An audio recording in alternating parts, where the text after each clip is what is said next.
Stitch number 8 is the super stretch stitch. You're going to use this on knit fabrics where if you were to use a straight stitch and then stretch it, those stitches would pop. So this stitch is actually created almost, it looks like a little lightning bolt. That's what I call it anyway. So as it jumps a little bit to the side, it takes one extra stitch and a lock.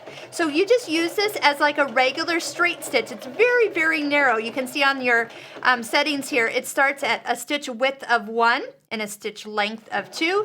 You could move the needle position as you would need and then just go ahead and stitch. If you find that you're working on a very stretchy fabric and this fabric is kind of waving as it's coming out the back side, switch over to a walking foot. That is an optional accessory that you can purchase for this machine. And so if you're working on fleeces, that's one that it usually, because of the foot as it presses against the fabric, it kind of wants to stretch it, which you don't want as you're putting stitches on it, which is kind of like stay stitching in the wrong place.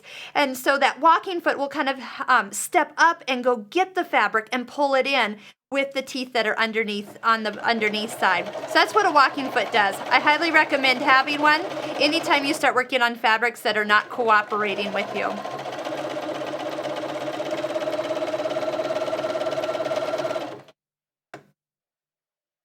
As we take a look at this stitch, you see that it has a little tiny zig to it, front and back, and then as you open it, it is a perfect seam, and then as you stretch it, it will have the give that you need.